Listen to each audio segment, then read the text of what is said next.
हो गया स्थिर। ब्रेक के बाद एक बार फिर आपका स्वागत। आप देख रहे हैं नेशन टू नेशन और आइए बढ़ते हैं आगे और बात कर लेते हैं अगली खबर की। ईरान और अमेरिका युद्ध के कारण पूरी दुनिया में ऊर्जा का खतरा, ऊर्जा संकट का खतरा पैदा हो गया है, लेकिन पाकिस्तान में ऑयल लॉकडाउन लग चुका है। ऐसा हम इसलिए कह रहे हैं क्योंकि पाकिस्तान में न केवल तेल की कीमत कई गुना बढ़ चुकी है, बल्कि आम जनजीवन पर भी इसका असर दिखना शुरू हो गया है। स्कूल बंद हैं, कॉलेज में ऑनलाइन क्लासेस के जरिए पढ़ाई हो पा रही है और यहां तक कि सरकार के मंत्री और अधिकारियों को मिल रहे तेल में भी कटौती कर दी गई है। यानी कि पूरा सिस्टम बैठने की कगार पर है। पाकिस्तान की दम तोड़ती अर्थव्यवस्था के लिए ये महंगाई और ये ऊर्जा संकट बहुत भारी पड़ रहा है। दरअसल ईरान युद्ध के कारण पाकिस्तान में तेल की सप्लाई कम हो चुकी है। पाकिस्तान में दरअसल तेल का ये जो संकट है वो अब आम लोगों की जिंदगी को बेहाल कर रहा है, क्योंकि पाकिस्तान में तेल के भंडार की स्थिति जो है वो बेहद ज्यादा नाजुक है। तेल का भंडार पाकिस्तान में जो है वो आपातकालीन स्थिति के पास पहुंच चुका है। रिफाइनरीज के पास लगभग 10 से 11 ही दिन का कच्चा तेल बचा है और एलपीजी, एलएनजी का लगभग 15 दिन का स्टॉक बचा है। ऐसे में हालात कितने चिंताजनक है ये हम समझ सकते हैं। सार्वजनिक परिवहन 50% से 100% तक महंगे हो चुके हैं, क्योंकि तेल की कीमतों में वहां पर काफी ज्यादा बढ़ोतरी कर दी गई है और तेल की कमी के कारण बिजली उत्पादन में भी कमी आई है और साथ ही बड़े शहरों में 10 से 12 घंटे की लोड शेडिंग हो रही है। तेल की वैश्विक कीमत बढ़ने से डिफॉल्ट होने का खतरा पाकिस्तान का बहुत ज्यादा बढ़ गया है।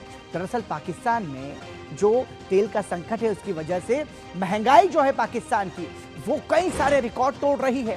आपको बता दें कि पेट्रोल जो है वो पाकिस्तान में, उसकी कीमत यदि आप सुनेंगे तो हैरान हो जाएंगे। पाकिस्तान में 378 रुपए प्रति लीटर पेट्रोल बिक रहा है और डीजल भी 378 रुपए प्रति लीटर बिक रहा है। एलपीजी का जो रेट है पाकिस्तान में वो 5000 के पार पहुंच चुका है। मतलब एक जो सिलेंडर है, पाकिस्तान के एक एलपीजी सिलेंडर की कीमत 5000 के पार है। आटा वहां पर 160 रुपए प्रति किलो बिक रहा है, जबकि पाकिस्तान में दवाएं भी जो है वो 500% महंगी हो चुकी है। दाल 250 से 450 रुपए प्रति किलो बिक रही है और जो डेयरी प्रोडक्ट्स हैं उनमें भी 2 से 9% तक की बढ़ोतरी कर दी गई है। मतलब 2 से 9% तक डेयरी प्रोडक्ट्स पाकिस्तान में महंगे हो गए हैं। तो एक तरीके से पेट्रोल और डीजल की बड़ी कीमतों के कारण हम ये कह सकते हैं कि पूरे पाकिस्तान में आम लोगों में बड़ा गुस्सा है, क्योंकि लोगों के लिए जो मूलभूत आवश्यक जो खाने पीने की वस्तुएं हैं उन तक पहुंचना भी उनके लिए मुश्किल हो गया है। तो एक तरीके से हम ये कह सकते हैं कि पेट्रोल डीजल की बड़ी कीमतों के कारण पूरे पाकिस्तान के लोगों में आक्रोश है और वो आक्रोश किस तरीके से झलक रहा है आपको बता दें। 60 रुपए का पेट्रोल डलवाएंगे तो अपने घर में खाना क्या खिलाएंगे अपने बच्चों को, अपना घर कैसे चलाएंगे, वो अपने माहाना खर्चे कैसे निकालेंगे, और अगर वो रेंट पे रह रहा है तो घर का किराया कैसे देगा। तो ये एक जुल्म है अवाम के साथ, अवाम को जिस तरह लूटा जा रहा है। इन्होंने जो अवाम को इतना बड़ा धचका दिया, पहले 55 रुपये लीटर बढ़ाया, जिस पर अवाम बहुत परेशान थी, ठीक है। अभी इन्होंने 137 रुपये बढ़ा दिया है, तो ये तो मैं कहता हूँ कि बिल्कुल नाजायज़ है और गरीब आवाम के लिए तो बिल्कुल ही कुछ अलग ही उनके लिए नुकसान है। क्या जंग लगी हुई है, लेकिन हमें अपने आवाम का भी तो सोचना चाहिए ना। 460 रुपये लीटर पेट्रोल हो गया, गरीब बंदा क्या करेगा। जो बंदा 20-25 हज़ार रुपया कमाता है महीने का, उसका काम ही बाइक का है, वो बंदा क्या करेगा। उसके सारे पैसे पेट्रोल में है, 3 बच्चे हैं, उसके घर में भूख है। तो सुना आपने, पाकिस्तान का आम नागरिक यह कह रहा है कि 460 रुपए प्रति लीटर वहां पर पेट्रोल का दाम इस समय चल रहा है।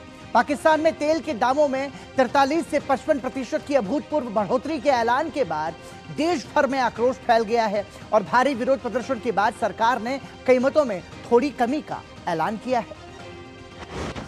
फिलहाल 80 रुपए फी लीटर कमी का ऐलान कर रहा हूं।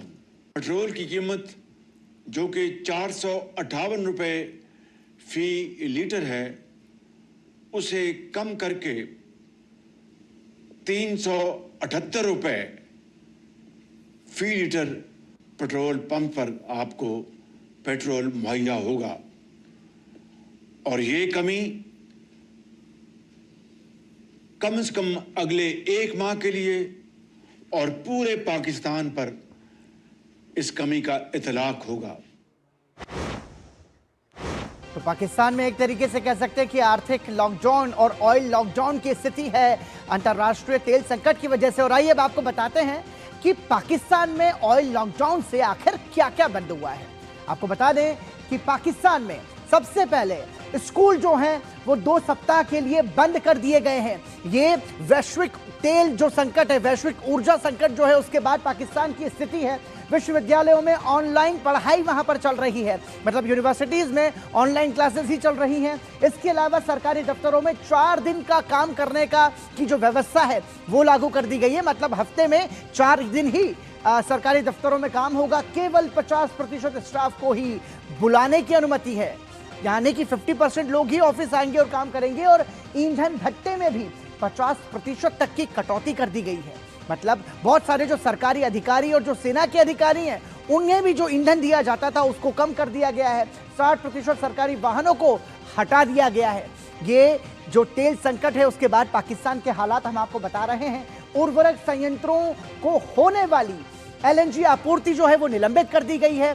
और इसके अलावा मुख्य बाजारों और शॉपिंग मॉल्स को जल्दी बंद करने की घोषणा कर दी गई है। और साथ ही मंत्रियों और अधिकारियों के विदेशी दौरे जो हैं वो रद्द कर दिए गए हैं। तो मतलब पाकिस्तान की जो स्थिति है वो एक तरीके से आर्थिक लॉकडाउन की स्थिति है, क्योंकि वहां पर जो तेल संकट का जो असर हुआ है उस असर की वजह से 378 रुपए लीटर तो पेट्रोल और डीजल के दाम है। खाने पीने की चीजों के भी दाम बढ़ चुके हैं और पाकिस्तान की जनता एक तरीके से हाहाकार कर रही है। लेकिन पाकिस्तान की सरकार के पास पैसा नहीं है, ये बुरी स्थिति है। और जानकारों का मानना है कि स्ट्रेट ऑफ हॉर्मूज का रास्ता आज तक काफी सुरक्षित रहा है, इसलिए किसी ने ऐसे हालात की तैयारी नहीं की थी। Percentage of energy imports for many Asian countries come from the Middle East and come by the Strait of Hormuz. And the other point of that, I guess the other side of that coin is the fact that because it's such a reliable transit, trade route, and it happens very regularly, almost seamlessly, Asian countries, or the ones especially in Southeast Asia, have held quite low oil and refined product inventories as well, on site, simply because that trade can happen extremely regularly, and there's no need from a capital point of view to store a lot of the imported oil or imported refined products on site. Again, from an accounting point of view, this, maybe not optimal to have all of that stored. So as a result, they haven't had a lot of inventories.